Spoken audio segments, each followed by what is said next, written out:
तीसरी सरकार अभियान की शुरुआत आज से लगभग 9 साल पहले हुई थी। 2014 में इसकी शुरुआत हुई थी। अब तो 10वां साल चल रहा है उसका।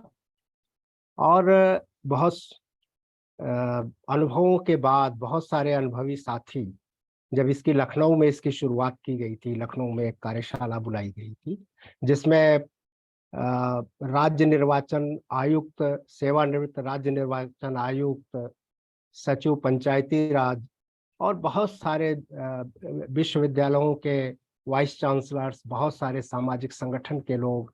जो पूर्व केंद्रीय मंत्री थे भारत सरकार के, ऐसे बहुत सारे लोगों का एक एक कार्यशाला हुई थी लखनऊ में।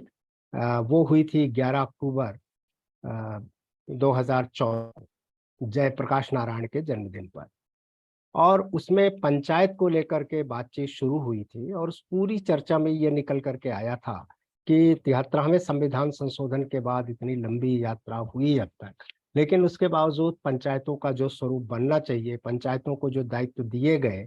उस दायित्व का निर्वहन उस तरह से नहीं हो पा रहा है। और इसके कारण क्या हो सकते हैं? गंभीर चर्चा के बाद जो चीज सबकी समझ में आई, सबके अनुभवों को सुनने के बाद, वो ये आया कि सबसे बड़ा जो संकट, और विशेष करके चूंकि उत्तर प्रदेश के लोग ज्यादा थे, कुछ दूसरे राज्यों के लोग भी थे, बहुत सारी संस्थाएं थीं, तो उसमें से ये समझ दो तीन चीजें जो निकली, और विशेषकर उत्तर भारत का जो अनुभव उस समय आ रहा था, उसमें ये आ रहा था कि पंचायत जो एक सेल्फ गवर्नमेंट, जो अपने आप में सरकार है, सेल्फ गवर्नमेंट है, तो वो सेल्फ गवर्नमेंट के रूप में उसकी कोई पहचान नहीं बन पा रही है। और न बन पाने का शायद एक बड़ा कारण है कि उसका कोई इंस्टीट्यूशनल डेवलपमेंट नहीं हुआ है, संस्थागत विकास नहीं दिख पड़ रहा है, क्योंकि पंचायतें एक व्यक्ति का संगठन बन करके रह गई हैं। प्रधान ही पंचायत या सरपंच ही पंचायत, और सरपंच और पंचायत का मतलब सरपंच, इस तरह का जो वन मैन शो बन करके पूरा रह गया था कि जब तक इसको इंस्टीट्यूशन नहीं बनाया जा सकेगा, ये सरकार का रूप नहीं ग्रहण कर सकती। एक चीज तो ये समझ में आया, और दूसरा ये आया कि जब वो सरकार के स्वरूप में है नहीं, तो स्वाभाविक रूप से पंचायत जो एक सरकार है, फिर उसका गवर्नेंस कहाँ है? तो उसका गवर्नेंस सबसे ज्यादा कमजोर है, गवर्नेंस ना के बराबर है। सिर्फ ये देखा गया पूरी चर्चा में, जो लोगों से निकल के आया, कि डेवलपमेंट के बहुत सारे काम, बहुत सारी जिम्मेदारियां पंचायतों को दी जा रही हैं, और ये मानकर ऊपर से चला जाता है कि पंचायत एक इंस्टीट्यूशन है, ग्राम सभाएं ठीक से काम कर रही हैं, ग्राम पंचायत की बैठकें ठीक से हो रही हैं, कमेटियां ठीक से काम कर रही हैं, और इस नाते उतनी सारी परिकल्पनाओं के साथ उतनी बड़ी जिम्मेदारी पंचायत को सौंपी जाती है। लेकिन जमीन पर जो स्थिति है एकदम अलग है। तो उस पूरे समूह ने यह तय किया कि हम लोग पंचायतों के संस्थागत विकास को मुख्य रूप से लेंगे, और वो संस्थागत विकास पंचायत के गवर्नेंस को एक्टिव और इफेक्टिव बनाने में रोल प्ले कर सके, या उसका हमारा फोकस एरिया होगा। डेवलपमेंट कुछ समय के लिए, डेवलपमेंट के जो इश्यूज है हम पीछे रखेंगे, क्योंकि डेवलपमेंट के काम के लिए तो सरकारों के स्तर से या अंतरराष्ट्रीय संस्थाओं के स्तर से पंचायतों को बहुत सारे अवसर दिए जा रहे हैं, बहुत सारे उसके लिए कार्यक्रम उनके पास हैं। लेकिन उसकी सच्चाई जो निकल कर आ रही है, उसके पीछे यही पता चल रहा है कि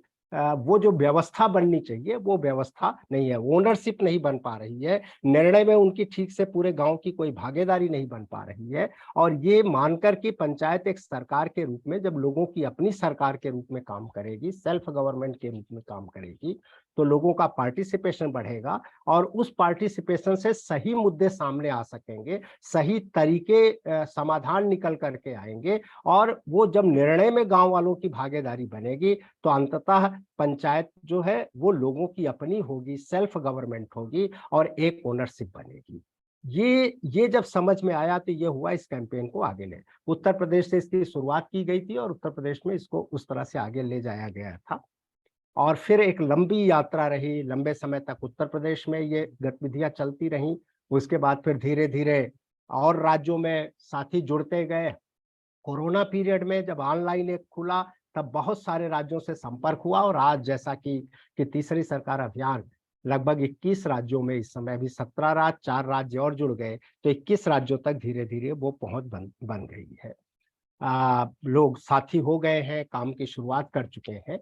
लेकिन इस बीच में कई तरह के नए जो प्रयोग किए गए, और कई जिसको फोकस किया गया अपने लक्ष्य को ही कि गवर्नेंस के इशू को कैसे किया जाए। और माना यह गया कि गवर्नेंस के इशू को जब हम उठाएंगे तो सबसे पहले इसे संस्था के रूप में लेना पड़ेगा, उसका डेवलप, और संस्था तभी होगी जब उसके सदस्य उसके साथ जुड़ेंगे, सदस्यों का इन्वॉल्वमेंट उसके साथ आएगा। इसीलिए ग्राम पंचायत के स्तर पर इस प्रयास को पहले ज्यादा किया जाए। तो जिसके चलते ये हुआ था कि हम लोगों ने पंचायत के सदस्यों पर फोकस किया,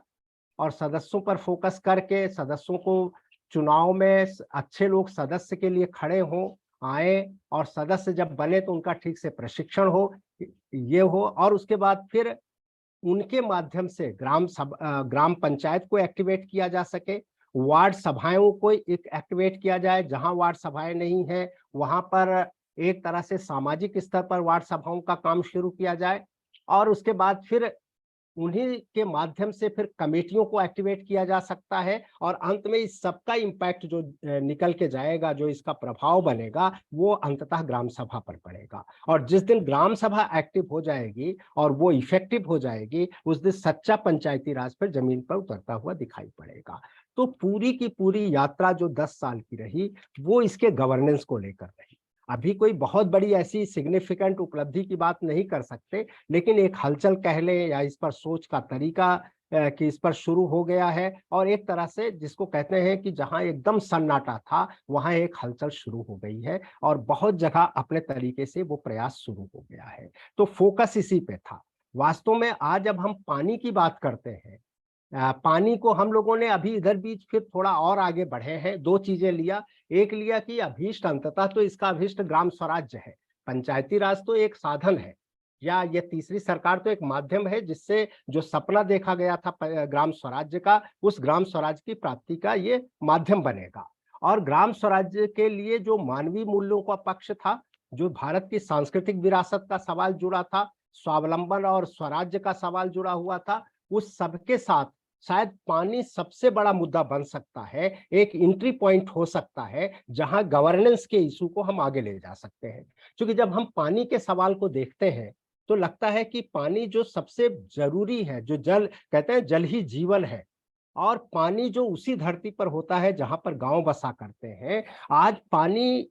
है भी तब भी उसका जो उपलब्धता है वो लोगों की पहुंच से बाहर है, नहीं है तो उसके लिए जो उपाय किए जाने चाहिए वो भी संभव नहीं हो पा रहे हैं। इन सारी स्थितियों में जो सबसे महत्वपूर्ण चीज निकल करके आती है वो यही आती है कि अगर इसकी गहराई में देखा जाए तो ये गवर्नेंस का इशू बन जाता है, कि जिस रूप में पानी को गवर्न किया जाना चाहिए, क्योंकि दिल्ली और राज्य की राजधानियों से पानी के सवाल को हल नहीं किया जा सकता, और अगर सवाल हल हो गए होते तो शायद पंचायती राज की जरूरत ही ना पड़ती, ये 73वां संविधान संशोधन आया ही ना होता। आया इसीलिए है कि समस्याओं के समाधान स्थानीय स्तर पर लोगों की भागीदारी से ज्यादा बेहतर तरीके से हल हो सकते हैं, और उसके लिए पंचायत सबसे बड़ा माध्यम हो सकती है, गांव के लिए, नगर पालिकाएं शहर के लिए हो सकती हैं। 73वां और 74वां संविधान संशोधन इसीलिए आया, वो सिर्फ इसके लिए नहीं आया कुछ विकास योजनाएं वहां तक चली जाएंगी, बल्कि उन विकास योजनाओं का जो गवर्नेंस है,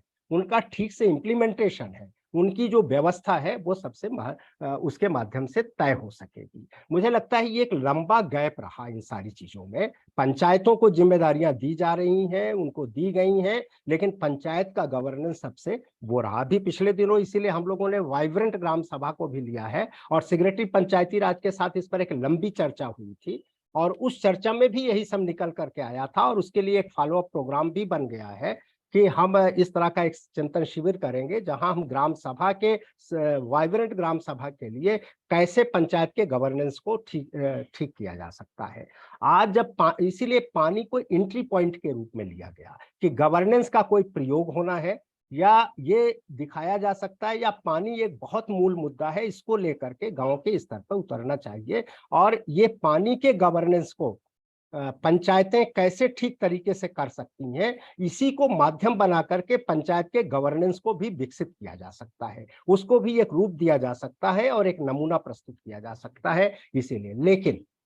ठीक इसी के साथ जो अंतिम बात निवेदन करनी है मुझे कि ये पानीदार शब्द इसके साथ क्यों जोड़ा गया, क्योंकि वास्तव में ये जो दार शब्द है, पानीदार होना या जमींदार होना, दार का मतलब होता है उससे वो संपन्न होना, वो उसकी संपन्नता है उसको, या उसका वो मालिक बनता है, ओनरशिप लेता है उस चीज की।